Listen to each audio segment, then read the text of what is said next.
So, Justin Trudeau wants to talk to us about immigration now. Now, a lot of us may have gone and watched this 7 or 8 minute video over on YouTube that he has put out talking about how he's not to blame, but here's how he's going to fix all the issues. Now, to unspin this and put this into a little bit more of a palatable format, I brought on the show today Darshan Maharaja to tell us exactly like the truth of what's happening here. How much of what Trudeau was saying is true and how much of it is just absolutely BS? Most of it is spin, and a lot of people have made valid observations about the facts that he tossed out. But there is one thing that I haven't seen being discussed, which is he says that after the COVID closures were done and then Canada's economy came roaring back. When And did that happen? I missed that. I totally I wasn't around for it. I guess I went on vacation or something. you missed it because it was the roar of a mouse, Right. not of a lion, right? So the question is, if it did not blow past the previous level of activity in the economy, why did we need so many additional workers? Where did the previously working Canadians go? Well, and one thing I noticed was he mentioned that people were starving for workers, but at the same time he was paying people to stay home.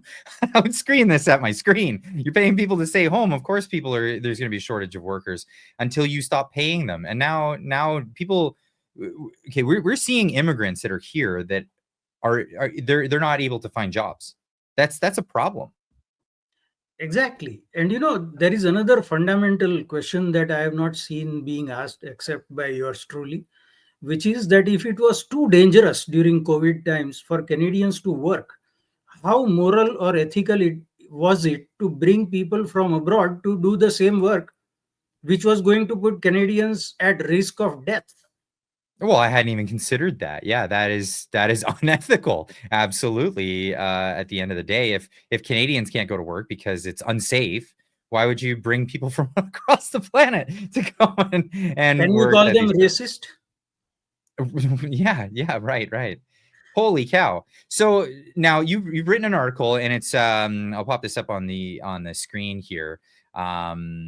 Just pop that here. So you've written this article on your website and you've brought forward some of these statistics. Now he's saying that a lot of people are going to be leaving. He's assuming that it's going to be some voluntary process. But what happens when people are told that they have to leave, as we are learning, is people are then going to other means of trying to apply to stay in Canada. And what we're seeing is a massive abuse of the refugee claimant status. Now, can you tell me a bit about what's going on here? Well, between the 10 years from 2013 to 2023, the refugee claims went up by a whopping 1,390%. And this is before we started seeing a real increase in the fake asylum claims. So this year's figures will be definitely north of 200,000 by my reckoning. And that is again subject to how many people, because we were on track for 200,000 for 2024. Even before all these changes came in, by June, it was apparent that this year's total will be around 200,000. So now all these changes are coming. The government is making noises as if people have to go back, people who were here on temporary residence permit. And then this US election. So, if President elect Trump is already talking about deporting 11 million illegal people from the US, how many of them will decide to move to Canada is anybody's guess. But even if it is 2% of the 11 million, that basically more than doubles the number of asylum claims in Canada. Now, we heard at the parliamentary committee meeting, uh, government official saying that the processing time now is 44 months with 200,000 pending applications. They use the term inventory, which I don't like. because No, people aren't in they inventory. are That's people, they are not unbelievable. merchandise. But In they any also way, call them lucrative assets. This is the kind of this is the terminology that we get from the liberal government. yeah. They don't look at people as people. They look at people as objects to be messed around with on a on a chessboard. Checkers, I think, is probably a better analogy. But nonetheless, this is the game they're playing. Yeah, so if it is 44 months now at 200,000 pending claims, and then if that number doubles, then you are looking at something like 8 years of processing time. I see. So are people just using this as a way to buy time to figure things out or find another way? Well, people are not going to put their lives on hold, so they may get married here, have a child or two, and then the child having been born in Canada is a Canadian citizen. You cannot deport the parent who was here on an asylum claim, even though their claim was rejected, because then you are separating the family. So humanitarian and compassionate grounds is the technical term for that. So basically, Didn't they used to call them anchor babies? I'm sorry, that's the politically incorrect term, but that's what they it used to always be called, right? yeah, so basically anybody who wants to stay here will be here for keeps. I don't think they are going to be able to manage ensuring that 1.2 million people who are here on temporary visas will leave during the year 2025. I don't think that's going to be feasible.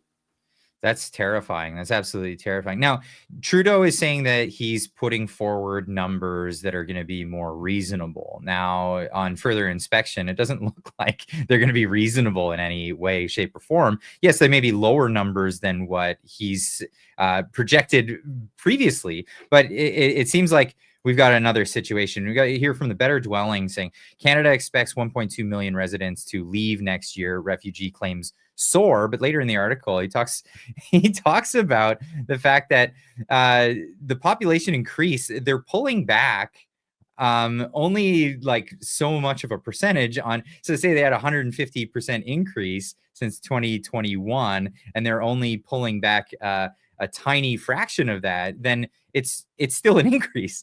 It's still an increase compared to what it was before. What's the story on this?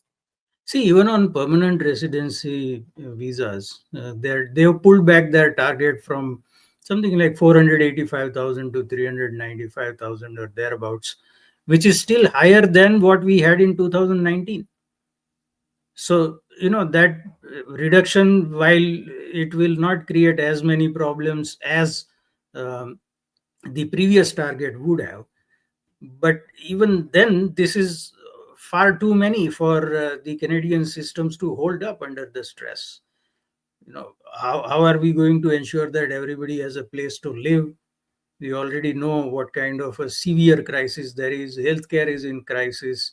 You have seen the lineups for minimum wage jobs where, like, there is one job advertised and 500 people who want to apply for it. So this, basically, and I've come to this conclusion long ago that we are going to need a moratorium on immigration for things to settle down. Because, see, if you have 395,000 permanent residents coming in next year, that is like more than 1,000 every day. That is three plane loads of people every day. So the systems are not going to cope with that. They are already under immense stress. That's insane, insane numbers. Now, of course, our infrastructure, like our healthcare system, you try to find a place to live. Try to find a place to live in this country. It's unbelievable. Rents are skyrocketed. Um, prices of homes are skyrocketing. We see numbers coming down in some of the city centers, but I think that's just a market phenomenon. But what about the cultural aspect? Now, this is another increase. So, like, let's not look at this as Trudeau decreasing anything. He's decreased projected future amounts. He's not decreasing any numbers. The numbers are still more than they've ever been. How is this feigning on the culture? Because people haven't had a time to assimilate into Canadian culture. We're not taking mass amounts of people from mass amounts of places, it seems that a lot of people are coming from particular regions of particular countries, and this is causing a lot of issues, even amongst the Indo-Canadian community, which we've seen recently. What's the word on the street on this one?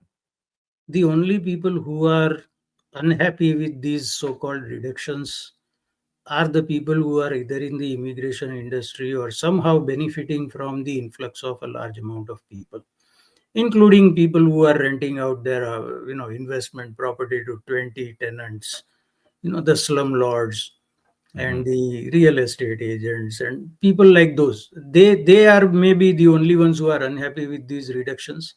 Other than that, from my experience, so far as I have seen, within the Canadian community of Indian origin, there is massive, um, I can call it frustration with the way things have become.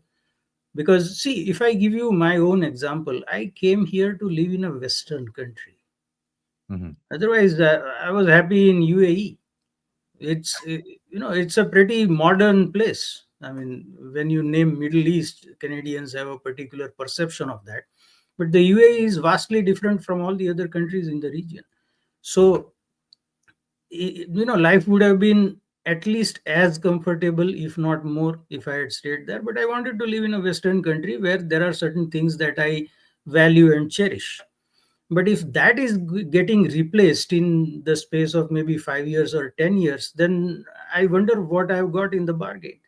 Then, secondly, there are parents who are worried that their kids won't be able to get proper jobs, decent jobs. This summer, we already had a lot of parents complaining that their kid in high school or college is unable to get a summer job because all the jobs have been sold Yeah, that's right. for LMIS. So that frustration is very intense in the Indo-Canadian community, as far as I've seen. Darshan, thank you so much again for joining me today. Thank you.